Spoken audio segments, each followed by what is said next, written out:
Welcome back to another segment of The MCR. Mac with his brand new MCR blue hat.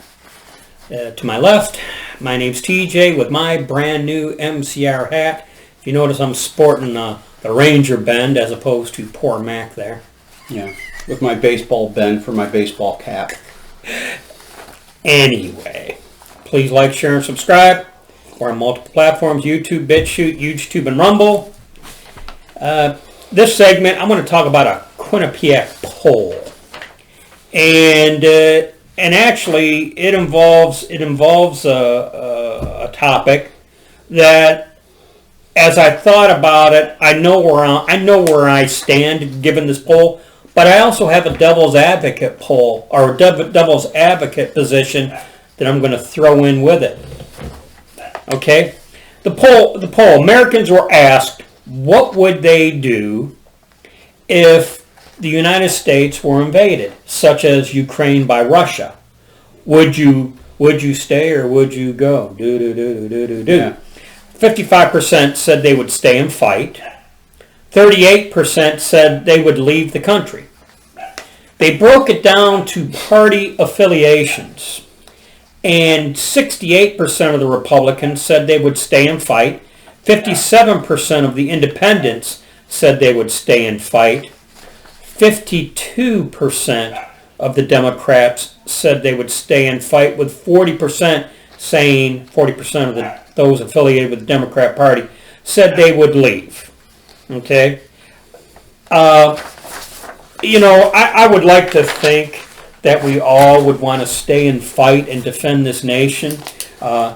At the outset of this poll, I would tell you I would consider myself in the 55%, or if we want to say those affiliated with the Republican Party, 68%. I would say I would be part of that figure.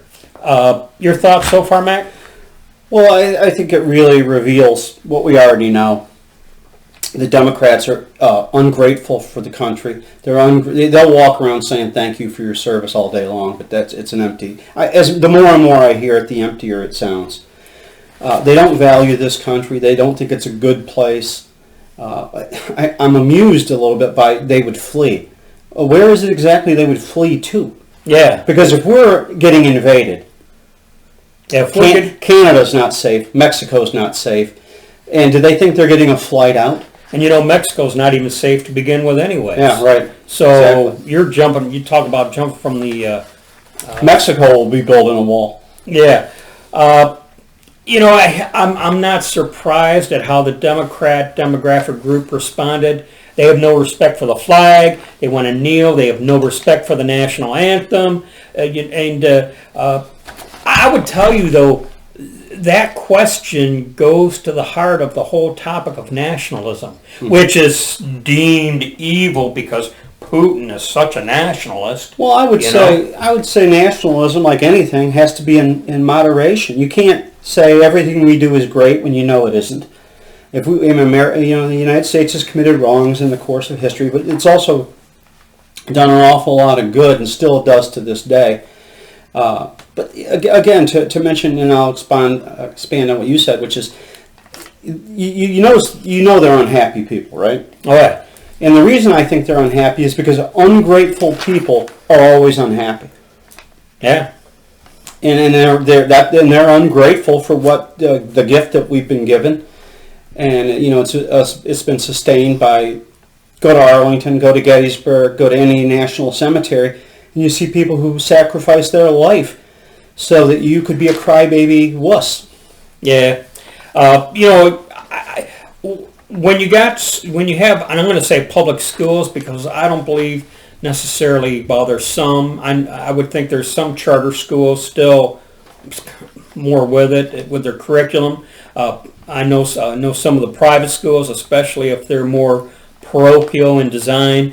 But you got public schools that at such a young age start telling the kids how evil this country is, the evilness in its founding, the inequity, how certain. Well, if the founders weren't 100% perfect, then they're 100% bad. That's a utopian mindset. So I'd like to get to my devil's advocate position here, All right. because when I first read this, of course I said, "Oh, well, I'm part of that 68% that would stay and fight." But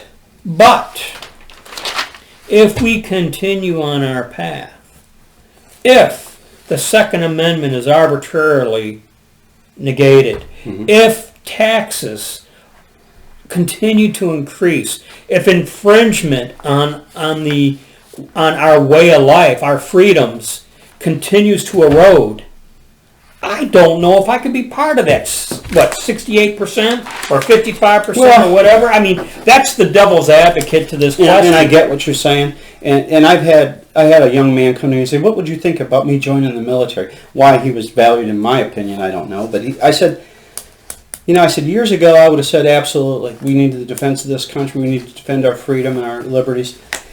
But today, I couldn't in good conscience recommend a young man or young woman go into the military and die for scumbags that vote for $4 and $5 gallon gas and vote for our oppression.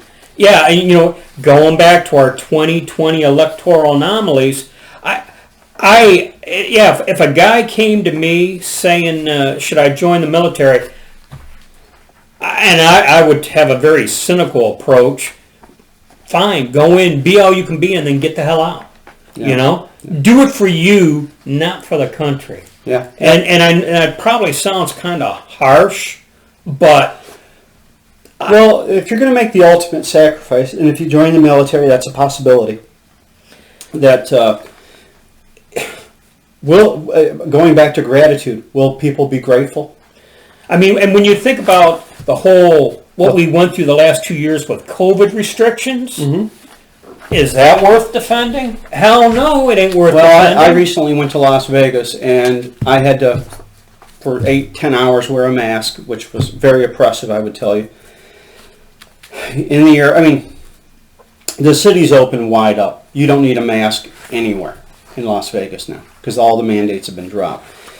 But, oh boy, the federal government, they want to hang on to those. Oh, yeah. I mean, someone pointed out, I think it was Dennis Prager, said